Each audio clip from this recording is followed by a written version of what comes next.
The courtroom doors open, and the familiar call rings out, "All rise." Judge Vonda B. takes the bench, her tone calm but commanding. The case is Ford versus Ford, a mother asking to be taken off child support. Ms. Ford steps forward confidently, explaining her son is nearly 18, living with his father and his new fiancé. She says she's still sending money, still providing, and she just wants the payments to stop. The judge listens, pen poised, already sensing this case isn't going to be that simple. Support court with Judge Vonda B. is now in session. Judge, this is case number JVB1063, Ford case. Thank you. You're welcome. You all may be seated. Okay, Ms. Ford, you brought this case before the court. What's going on? Yes, Your Honor. I came here to request to be taken off child support. All right. My child is almost 18 right now. I'm still sending cash apps, still taking care of my child, so I'm just confused on how the child is about to be 18.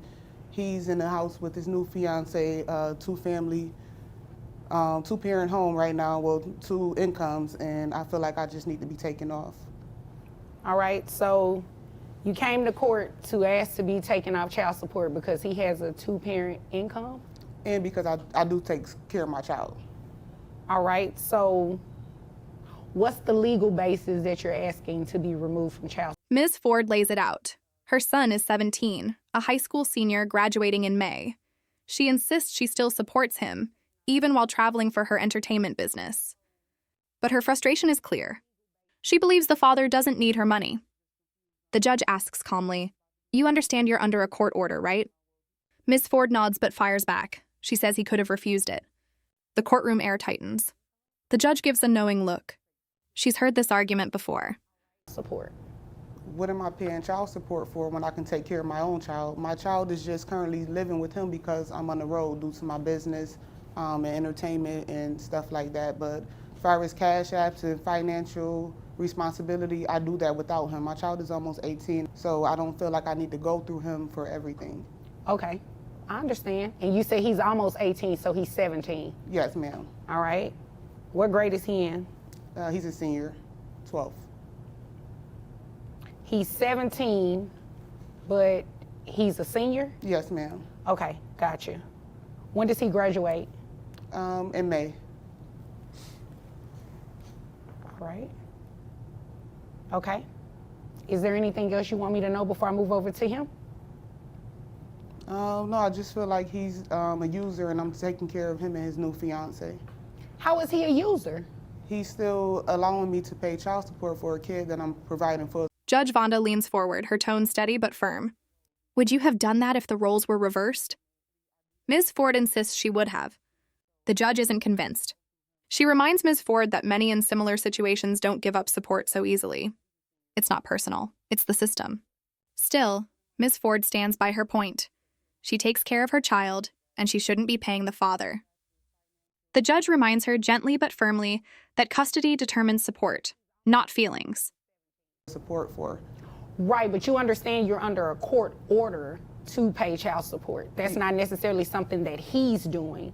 That's what the court did the first time. You understand that, right? Yes, but I just feel like he could have denied it or even spoke up and told you guys that I'm taking care of the child financially. Why would he do that? Because he don't need my money. I'm taking care of my own child. Well, let's play devil's advocate a little bit. Would you have done that for him if the roles were reversed? Yes, ma'am. You would have opted not to put him on child support. If he's already provided financial responsibility, exactly, I wouldn't have done that. I don't believe that. Okay. I don't know. I see a lot of things when I'm sitting up here, right? So I can't necessarily say you would have done it or you would not have done it, but people in your certain circumstances, I can't say that I've seen them willingly. Ms. Ford adds one more request. If she can't be taken off child support entirely, she wants a decrease. She argues her son is older now, no daycare, fewer expenses. The judge nods, making notes, then turns her attention to the father. The man speaks plainly. His son has lived with him nearly all his life. The court listens carefully. The tone shifts. This isn't about blame anymore. It's about facts. Not put the guy on child support when the roles were reversed. So I don't see why that even matters, you know, that you take care of your child, the child lives with him, so you should be paying child support. You'd agree with me, right? I mean, my child don't have to technically live with him, but you're the judge, so whatever you say. But he does. I mean, technically, no, he doesn't, but he likes living with his dad, right? Yes, I agree. Okay, so you wouldn't want to unroot him from living with dad if he likes being over there. No, you agree with me? I agree. Okay, all right. So is it okay if I move over to him, or are you done telling me everything you want me to know? Yes, ma'am. With just one thing, so even if I'm not taking completely off, I do feel like it do need to be decreased, especially with his age. He doesn't need childcare or anything of that nature, so I will be requesting it. The father confirms the details. He receives around $700 a month in child support and pays about $350 for health insurance. He admits Ms. Ford sometimes sends extra money. A little here and there. The judge probes further. Who pays for sports? Basketball, track? He says he does. Ms. Ford shakes her head. The judge raises a brow. This story has two very different sides. Decrease if it can't be just thrown out the court order. Okay. All right. Is there anything else? No, ma'am. All right. Okay, sir. Your son lives with you. Yes, ma'am. And how long has he been living with you? Pretty much all the way up till now, pretty much. So even as a child from the time this order was entered? Yes, ma'am. Okay. All right. And is it true what she's saying, she give extra outside of paying child support? I mean, she does. I mean, it's a little here, a little bit here and there, but, you know. How much child support are you receiving right now? It's roughly around, it's probably about 700. Okay. Who carries health insurance? I do. All right. How much is your health insurance? Between, let's see, it's around, roughly about $350. For your son only, or does that include? The judge asks about visitation. The father admits Ms. Ford sees their son 2 or 3 times a week. Consistent. Active. Then it's Ms. Ford's turn again. She argues that she provides clothes, shoes, and even basketball gear through her own fashion business. Her voice rises as she insists, I have proof. I send the money directly to my son. The judge's expression softens slightly. She's heard enough to know someone isn't being completely honest. The both That's of you? with both of us. Okay. All right. So if we split that in half, it's $175 a person, right? Okay. And your son is 17. He's still in high school. He graduates high school in May. All right. What other expenses does he have? Like, is he involved in anything extracurricular? Sports, I mean, he plays basketball, track. Who pays for basketball? Me. Who pays for track? Me as well. Does mom help out at all with any of those extra expenses? I mean, no, not really. Wow. Well, she said she's seen Cash App and such. I mean, that's, here and there, It's here and there, it's not, yeah. But sending extra outside of the $700, that counts for something, right? Counts for some, yeah. Judge Vonda listens as both parents go back and forth about cash apps, sneakers, and school expenses. The father says he doesn't know about any extra payments. Ms. Ford says she sends at least $500 a month. The judge stops them both. Calm, measured. We're not calling the son. He's still a child. The room falls quiet. It's clear this is about parental responsibility, not pride.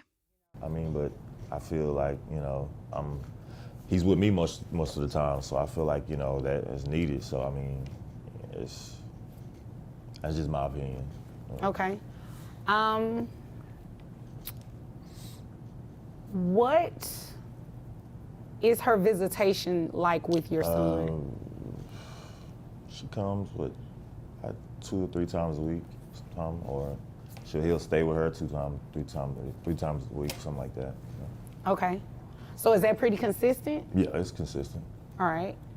So consistently, I'm back over to you. Thank you. Consistently, what does your visitation look like?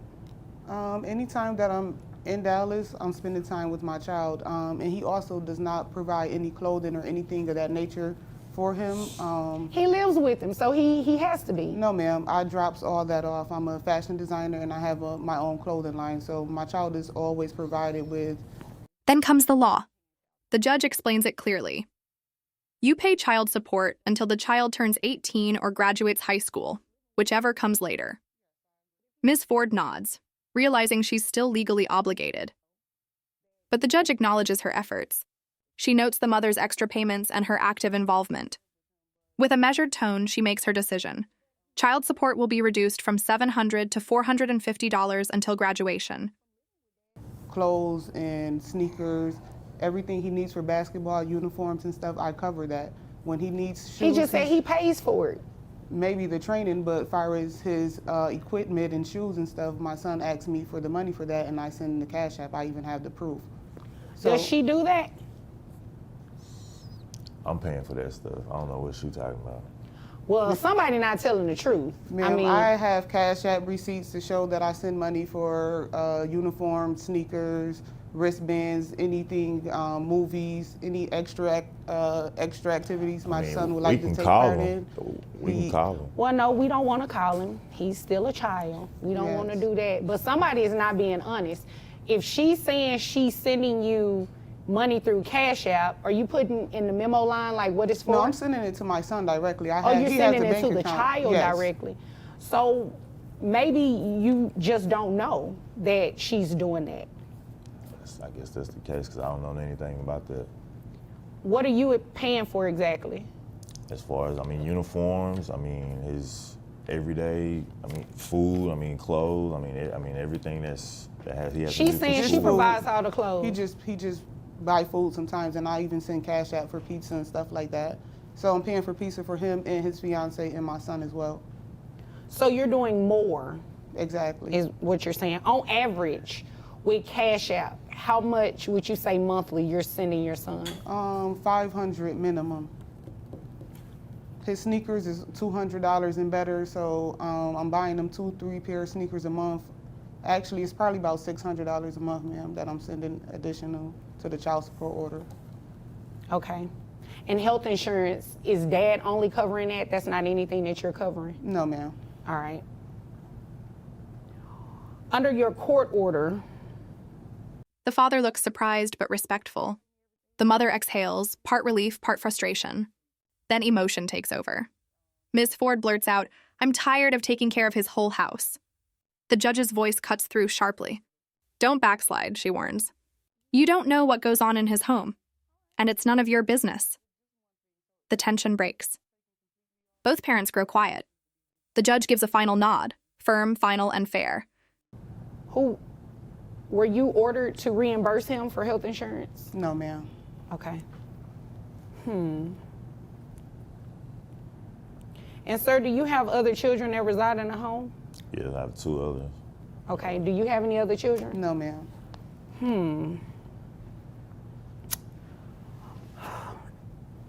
Here's the deal.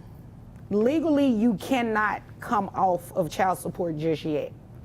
Reason being is that a child that is the rule is you pay child support for a child up until they turn the age of 18 or until they graduate high school, whichever one happens later. Your son is 17, he's still in high school. He doesn't graduate for another few months. So you will be on child support still until he graduates high school. Do you understand that? That's what the law says, all right? Now, what I do think is very telling is that she is paying more. According to what she said, and you didn't refute it, she is paying more than the $700 that she's giving you monthly. So if all of that is, assuming that is true, because you didn't say whether or not it was true or not, I think she should get somewhat of a break on the child support, the monthly obligation, at least. Health insurance was never ordered for you to reimburse it to him. So what I'll do is just keep it like it is, where you just keep maintaining the health insurance. And you didn't file anything to request that anyway, and you didn't file anything requesting any adjustments to the health insurance. So What we'll do is just decrease your child support to $450 because according to your testimony, you're sending roughly about $500 anyway. Yes, ma'am. On Cash App. So we'll just reduce your child support obligation to $450, and you'll have to pay that through graduation, which is another, 6 months or so? Yes, something ma'am. like that. I think that's fair. I think that's what's in your son's best interest. According to her, she's doing a lot, and she's giving it directly to your son. And unless you have something in writing that can refute that, then I have to assume what she's saying is true. I have no clue about the Cash App thing. I mean, there was no conversation. I mean, I don't check his Cash App like that. Well, I would hope you wouldn't have a conversation with your son about that because it's really kind of inappropriate, for you all to discuss that. But if he's still enrolled in those activities and those activities are still taking place, there has to be some validity to what she's saying if you know that you're not covering that extra. The gavel falls. The case is closed. The judge reminds both parents that child support is about one thing: the child's best interest. Not revenge, not resentment, just responsibility. Closing line. In Judge Vonda B's words, support is not punishment, it's partnership for your child's future. Fade out. Support Court with Judge Vonda B.